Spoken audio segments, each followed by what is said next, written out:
বন্ধুরা চলে এসেছে এখন আচার করব বলে। তো আমের আচার।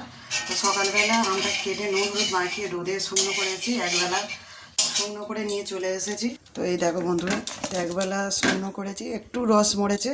আর এদিকে দেখো কড়াইতে সর্ষের তেল দিয়েছি, তাতে তেজপাতা দিয়েছি আর শুকনো লঙ্কা। তো আর দেবো দেখো 5 ফোড়ন, সর্ষে। তেলের ভাগটা একটু বেশি দিয়েছি, যেহেতু তেলের আমের তেল করবো, আম তেল আচার করবো, টক ঝাল মিষ্টি। একটু ভাজা ভাজা হয়ে গেলে দিয়ে দেবো কেটে রাখা আম শুকনো করা। তো দিয়ে দেবো হলুদ গুঁড়ো, দিয়ে দেবো লঙ্কার গুঁড়ো।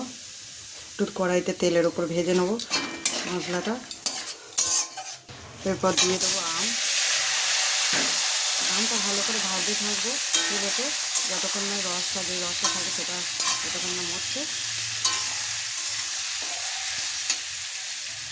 আর এদিকে মশলা করে রেখেছি, এটাও মশলাটাই আছে শুকনো লঙ্কা, তেজপাতা, 5 ফোড়ন, জিরে, মরিচ আর ছিল ধনিয়া। তো এইটা সব রকম আমি শুকনো কড়াইতে ভেজে গুঁড়ো করে নিয়ে চলে এসেছি। তো আমটা অনেকটাই কষানো হয়ে গেছে, এবার আমি দিয়ে দেবো গুঁড়ো করে রাখা মশলা।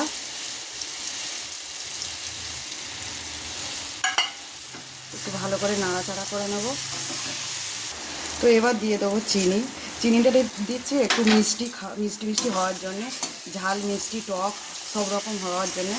তো তোমাদের যদি পছন্দ না হয় মিষ্টি, তো মিষ্টি নাও দিতে পারো বন্ধুরা। তো আমার তো একটু ভালো লাগে ঝাল মিষ্টি টক সব রকম। এদিকে দেখো আমি টক ঝাল মিষ্টি আচার আমার রেডি হয়ে গেছে। তো নামিয়ে নেব। তো একটু তেল আছে, তেলের পরিমাণটা একটু বেশি দিয়েছি, যেহেতু তেলের টক আমের আচার।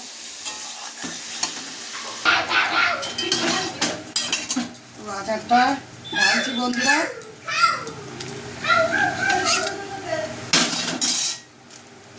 তো ফাইনালি আমাদের আচার তৈরি হয়ে গেছে, টক ঝাল মিষ্টি আমের আচার। তো দেখতে দেখো কত সুন্দর লাগছে। আর খাবে তো চলে এসো বন্ধুরা, জিভে তো আমার জল চলে এলো। আর তোমাদের এর কী বলবো, তো গরম গরম আচার খেতে শুরু করে দিয়েছি, অনেকটাই ঠান্ডা হয়ে গেছে বন্ধুরা। খাবে তো চলে এসো। আর এই দেখো আমাদের অর্জুন আচার খাবে। মেজি চলে এসো, বসো বসো বসো। আচার এক লাগলে খেতে ভালো লাগে। আচার বেশ খাওয়ার জন্য লোক সবাই মিলিয়ে একটা জুড়ো হয়ে তবে তো জিভে জল আসবে খেতে। আমি আগে খাই। দারুণ হয়েছে বন্ধু, টক ঝাল মিষ্টি খুব সুন্দর। তোমরা খাবে তো চলে এসো। আর সিতু খাবি? তোর জিভে জল এসে গেছে, একটু খেয়ে নেওয়া। তো সিতুমা স্কুল থেকে চলে এসেছে। তো কিরকম হয়েছে সিতু?